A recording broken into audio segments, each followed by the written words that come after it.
सो आज का हमारा टॉपिक है डिफोरेस्टेशन। इससे पहले हम एटमॉस्फेयर की बात कर चुके हैं, बायोटिक कंपोनेंट्स ऑफ एनवायरनमेंट की बात कर चुके हैं। तो आज बात करेंगे व्हाट इज डिफोरेस्टेशन, डिफोरेस्टेशन क्या होता है और उसकी कॉजेज क्या है और उसकी कॉन्सिक्वेंसेस क्या होती हैं, इसी की बात करेंगे आज की वीडियो में।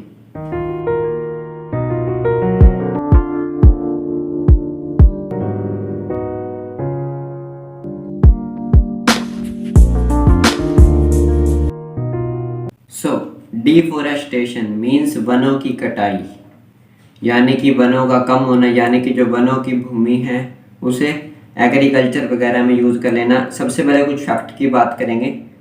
तो सबसे पहले deforestation includes the areas converted to agriculture land, ranches, water reservoirs, urban settlement etcetera. तो डिफोरेस्टेशन क्या होता है? डिफोरेस्टेशन में जो वनों का एरिया होता है, वनों की जो भूमि है, जंगल होते हैं, उन्हें काट कर यानी कि उनकी सफाई करके वहाँ से पेड़ों वगैरह को काट कर उसका यूज़ किया जाता है उस ज़मीन का, भूमि का एग्रीकल्चर वगैरह के लिए, या फिर बड़े बड़े पानी के बांध बनाने के लिए, या फिर कॉलोनियाँ बसाने के, अर्बनाइजेशन के लिए। तो यहाँ पर इस तरह से यूज होता है डिफोरेस्टेशन की गई ज़मीन का, यानी कि वनों की कटाई करके। It is continuing at an alarming rate. Alarming rate होता है खतरे की का अलार्म, यानी कि खतरे की घंटी की जो सीमा होती है ये लगातार उसी पर चल रही है, यानी कि डिफोरेस्टेशन, वनों की कटाई काफ़ी ज़्यादा हो रही है। Globally 13 million hectare of forest are being cleared every year. हर साल 13 मिलियन पेड़ काटे जा रहे हैं, यानी कि 13 मिलियन हेक्टेयर जगह खाली की जा रही है। तो पेड़ों की संख्या तो काफ़ी ज़्यादा होगी। 1 मिलियन होता है 10 लाख, 10 मिलियन 1 करोड़, और 13 मिलियन 1 करोड़ 30 लाख हेक्टेयर जो जगह है, जंगलों की भूमि है, उसे हर साल साफ किया जा रहा है। तो ये काफ़ी बड़ा नंबर होता है और अलार्मिंग रेट पहले से यह चिंताजनक विषय होता जा रहा है deforestation. A number of region like Europe, Japan have shown a positive change in the area under forest cover. हालांकि यूरोप और जापान वाली साइड कुछ पॉजिटिव चेंज आया है फॉरेस्टेशन को लेकर, लेकिन अभी भी काफ़ी बड़ा संकट है। Because of forest plantation the loss has been reduce. और वहाँ पर जैसे उन्होंने फॉरेस्टेशन को बढ़ाया तो उनका जो नुकसान था वो भी काफ़ी हद तक कुछ कम हो गया प्लांटेशन के कारण। Africa and South America continuing to have largest net loss. लेकिन अफ्रीका और साउथ अमेरिका जैसे देशों को लगातार लॉस हो रहा है। जबकि एशिया की बात करें तो whereas Asia had a net loss in 1990s report a gain in 2000 to 2005। तो एशिया में 1990s के टाइम में काफ़ी ज़्यादा लॉस हुआ था, लेकिन फिर गेन हुआ 2000 से 2005 के बीच में। लेकिन आज की 2021 की बात करें तो जहाँ तक लगता है कि काफ़ी ज़्यादा डिफोरेस्टेशन आज भी किया जा रहा है। अभी पीछे की न्यूज़ आई थी न्यूज़पेपर में, उसमें कह रहे थे कि एमपी में यानी कि मध्य प्रदेश में जंगलों को काटा जाएगा, काफ़ी बड़ी जगह थी ताकि वहाँ से हीरे निकाले जा सकें। अब ये जब तक सरकार नहीं समझेगी कि पेड़ ज़्यादा इम्पोर्टेंट है या हीरे, तो कुछ नहीं किया जा सकता। सरकार को लोगों को समझाना होगा, लेकिन सरकार खुद ही नहीं समझती। इस तरह से अगर हीरों के लिए पेड़ों को काटा जाएगा तो वो उस जंगल में लगभग 2,16,000 पेड़ हैं। तो इतने ज़्यादा पेड़ कटेंगे तो ये काफ़ी बड़ा नंबर है। तो ये सरकार को सोचना होगा। अब कारण क्या क्या है डिफोरेस्टेशन के, वनों की कटाई के कारण क्या क्या है? सबसे पहला पॉपुलेशन एक्सप्लोशन।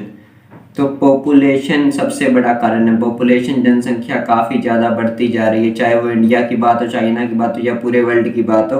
तो increase in population increase the demand for food, space, fuel. तो जब पॉपुलेशन बढ़ेगी, लोगों की संख्या बढ़ेगी, तो मांग भी बढ़ जाएगी फूड की, स्पेस की और फ्यूल की, यानी कि भोजन। और उसके अलावा जगह के लिए ही वनों को साफ किया जाएगा। भोजन के लिए चाहिए एग्रीकल्चर लैंड, और वो कहाँ से आएगी? वनों को काटकर। फ्यूल में भी लकड़ियों का यूज होगा। And this increase demand also leads to deforestation. और यही जो डिमांड बढ़ती जा रही है, यही डिफोरेस्टेशन का सबसे बड़ा कारण बनता जा रहा है। More space needed for agriculture, building etcetera. तो एग्रीकल्चर के लिए, बिल्डिंग के लिए काफ़ी बड़ा स्पेस चाहिए होता है। तो यही जो बढ़ती हुई जनसंख्या है, ये सबसे बड़ा कारण बन जाता है डिफोरेस्टेशन का। क्योंकि अगर जनसंख्या कम हो जाएगी तो लोगों को स्पेस भी कम ज़रूरत होगी, फ्यूल की भी कम हो जाएगी, नीड और फूड की भी काफ़ी कम हो जाएगी। तो जो पॉपुलेशन है वो काफ़ी बड़ा अलार्म है यहाँ पर डिफॉरेस्टेशन के लिए, क्योंकि पॉपुलेशन कंट्रोल होगी तो डिफॉरेस्टेशन भी कम हो जाएगा।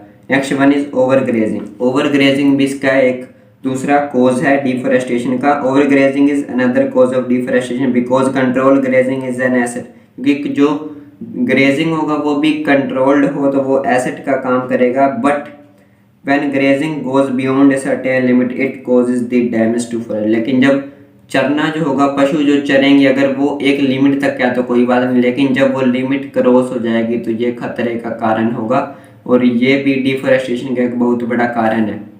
हम ग्रेजिंग को ज़्यादा नहीं कहेंगे, लेकिन जब ओवर ग्रेजिंग हो जाएगी तो वो काफ़ी बड़ा कारण बन जाएगा डिफॉरेस्टेशन का। थर्ड वन की बात करते हैं, शिफ्टिंग कल्टीवेशन। शिफ्टिंग कल्टीवेशन होता है घुमंतु खेती। एक जगह पर करी कुछ टाइम, फिर उसे छोड़ दिया दूसरी जगह। इसका किस तरह से इफेक्ट होगा वो देखते हैं हम। It is practice of using land for 4 to 6 years till it is fertile and then moving to new area. जो हमने अभी बात की कि शिफ्टिंग कल्टीवेशन में क्या होता है कि जो लैंड होती है उसे 4 से 6 सालों तक यूज़ किया, जब तक उसमें उपजाऊपन है, फर्टाइल है वो, उसके बाद दूसरे एरिया में शिफ्ट हो गए, मूव हो गए। The new land is created by. अब जब नए एरिया में जाएंगे, शिफ्ट होंगे, तो वो क्या करेंगे, वहाँ पर जंगल होंगे, उन्हें काटेंगे। When we shift to new area so we need to cleaning the forest. तो हमें जंगल साफ करने पड़ेंगे। अब जगह चाहिए तो जंगल साफ करने पड़ेंगे। This practice damage the rain forest. तो जो रेन फॉरेस्ट होते हैं उन्हें काफ़ी ज़्यादा डैमेज कर दिया है इस तरह की कल्टीवेशन ने, शिफ्टिंग कल्टीवेशन ने। इन इंडिया ट्रेडिशन ऑफ झूम cultivation which is in fact shifting cultivation is followed in north east states like Assam, Arunachal Pradesh, Mizoram, Nagaland, Tripura etcetera. तो जो शिफ्टिंग कल्टीवेशन है उसे इंडिया में कहते हैं झूम खेती, घुमंतु खेती भी कह सकते हैं इसे हम, क्योंकि घूम घूम कर एक स्थान से दूसरे स्थान पर, वन एरिया से अनदर एरिया पे, तो इसे कहते हैं भारत में झूम खेती। तो ये सबसे ज़्यादा होती है नॉर्थ ईस्ट वाली साइड, सबसे ज़्यादा होती है ये असम, अरुणाचल प्रदेश, मिजोरम, त्रिपुरा, नागालैंड, ये जो स्टेट है यहाँ पर झूम खेती, घुमंतु खेती, झूम कल्टीवेशन काफ़ी ज़्यादा होता है। The damage is increase due to commercialisation of agriculture which has cut down the time a land can support crops to 3 to 4 year from earlier 20-30 year। तो यहाँ पर जो डैमेज है वो काफ़ी ज़्यादा बढ़ गया, क्योंकि खेती को पैसे कमाने का जरिया बना दिया है। क्योंकि खेती का मोटिव तो होना चाहिए था पेट बना, लेकिन उसे कमर्शलाइजेशन उसका करके उसे इस तरह से बना दिया है कि लोग ज़्यादा से ज़्यादा पैसे कमाना चाहते हैं खेती से भी, तो वो जगह की उपजाऊपन को देखते हुए जल्दी जल्दी शिफ्टिंग करने लग जाते हैं ताकि ज़्यादा फसल हो, ज़्यादा पैसे हैं। लेकिन ये काफ़ी ज़्यादा बड़ा कारण बनता जा रहा है जो डैमेज हो रहे हैं फॉरेस्ट यानी कि डिफॉरेस्टेशन का। तो जो लैंड पहले 20 से 30 साल तक उपजाऊ रहती थी, जो क्रॉप्स थी उसे सपोर्ट करती थी, अब उसे 3-4 साल में ही चेंज कर लिया जाता है। तो ये भी काफ़ी बड़ा कारण है शिफ्टिंग कल्टीवेशन। फोर्थ वन की बात करते हैं माइनिंग। माइनिंग को हम ज़्यादा ऐसे इम्पोर्टेंस नहीं दे पाते कि कोई बात नहीं माइनिंग है, लेकिन माइनिंग भी काफ़ी बड़ा कारण है अगर एक सर्टेन लिमिट से बियॉन्ड हो जाए तो। These activities are carried over to extract minerals from land. Mining क्या होता है कि लैंड से मिनरल्स को, खनिजों को निकालना। This also cause a great cause to forest land. तो फॉरेस्ट लैंड को में से अगर हमें माइनिंग करनी होगी तो क्या करना होगा, जो जंगल है उन्हें काटना होगा और वहाँ से फिर हमें माइंस मिलेंगे निकालने के लिए, यानी कि जंगल साफ होंगे तो ही माइनिंग कर पाएंगे। तो ये भी काफ़ी बड़ा कारण है। Forest are clear to provide land for mining and it convert large area to wasteland. तो जंगल साफ करके हम माइनिंग करेंगे, लेकिन माइनिंग होने के बाद वो भूमि किसी काम की नहीं रहेगी। तो जो डिफॉरेस्टेशन है उसे काफ़ी ज़्यादा बढ़ाता है माइनिंग। माइनिंग से जो भूमि है वो काम की नहीं रहती, वो वेस्ट हो जाती है, बंजर हो जाती है, क्योंकि उसमें जब जो उसके मिनरल्स हैं वो ही नहीं होंगे तो वो किसी काम की नहीं रहेगी। Next one is horticulture. Large forest areas are clear to provide space for commercial plantation like fruit plants, papaya etcetera. तो यहाँ पर बहुत बड़ा जंगल यानी कि लार्ज फॉरेस्ट एरिया साफ कर दिया जाता है ताकि कमर्शियल प्लांट उगा सकें, जिनसे यानी कि ज़्यादा से ज़्यादा पैसे आएँ। क्योंकि जंगल में कुछ इस तरह की भी वृक्ष होती हैं, झाड़ वगैरह होते हैं जिनका कोई फ़ायदा नहीं होता, जिन्हें हम यूज़ नहीं कर सकते तो उन्हें साफ़ कर दिया जाता है। उनके साथ साथ जो काम के पेड़ होते हैं उन्हें भी साफ़ कर दिया जाता है और वहाँ पर फ्रूट प्लांट जैसे कि पपाया वगैरह उगा दिए जाते हैं। तो ये जो हॉर्टिकल्चर है ये भी काफ़ी बड़ा कारण है डिफोरेस्टेशन का, जंगलों की कटाई का, वनों की कटाई का। The forest resources are further stress for providing packaging material.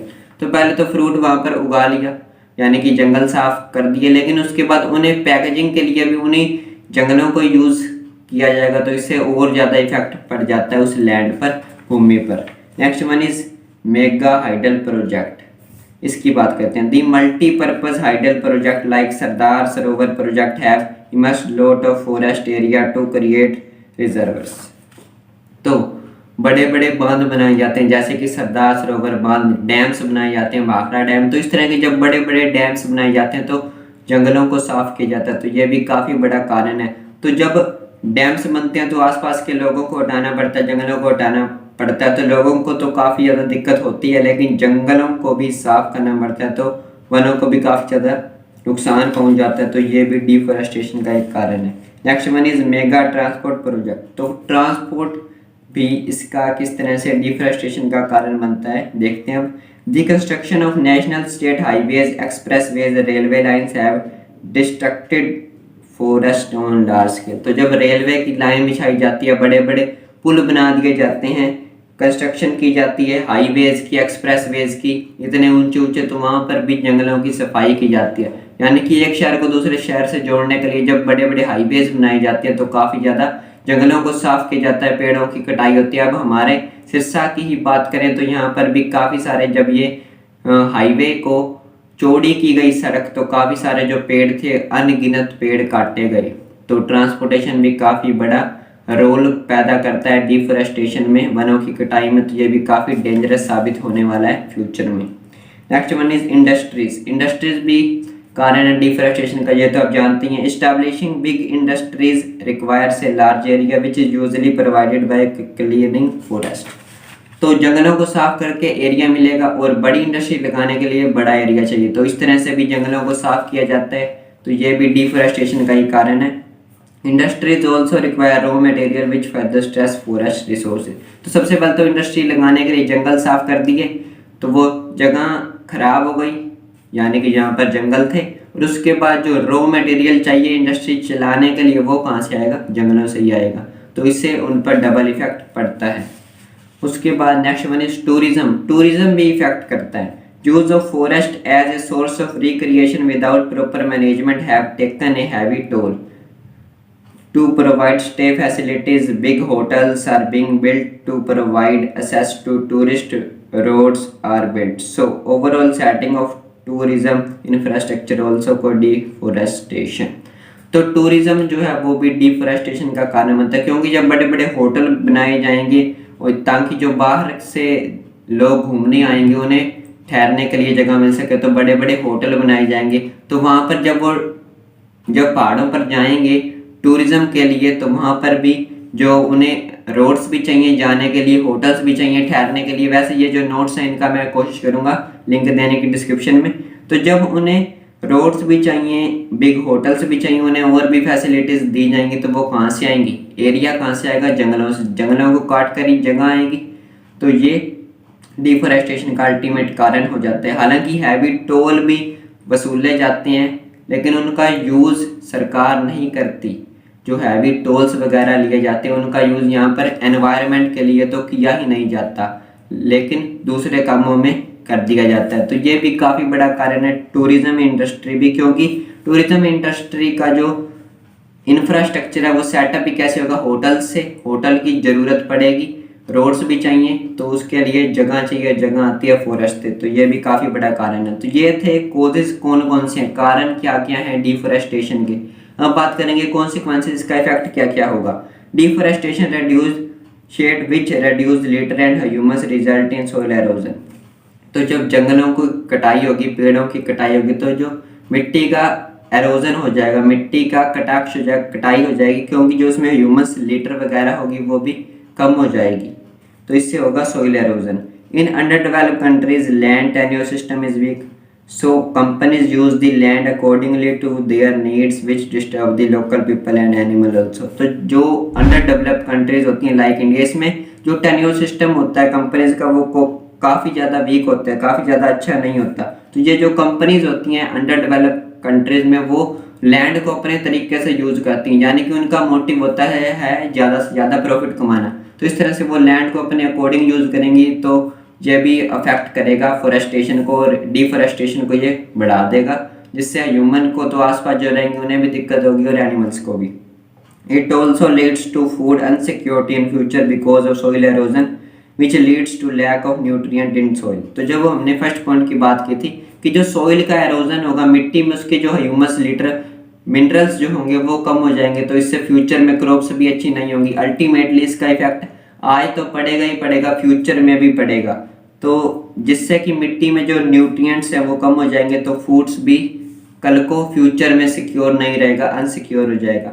Next one is deforestation also make a strong change in climate because plants are cutted out which absorb CO2। तो हमें जीने के लिए चाहिए ऑक्सीजन और हम कार्बन डाइऑक्साइड को छोड़ते हैं। तो इस तरह से जब और जो कार्बन डाइऑक्साइड है वो पेड़ एब्जॉर्ब करते हैं, लेकिन जब डिफॉरेस्टेशन होगा, वनों की कटाई कर दी जाएगी तो पेड़ ही नहीं रहेंगे तो कार्बन डाइऑक्साइड सोखेंगे कैसे। तो इस तरह से क्लाइमेट पर भी काफ़ी ज़्यादा इफेक्ट पड़ जाता है। कई बार बाढ़ भी आती है, अब बाढ़ आना भी काफ़ी ज़्यादा बढ़ गया है क्योंकि पेड़ ही नहीं है, क्लाइमेट चेंज हो रहा है। कभी बिन मौसम की बरसात, कभी गर्मी, कभी बारिश, कभी बाढ़, तो इस तरह से सूखा भी होता है।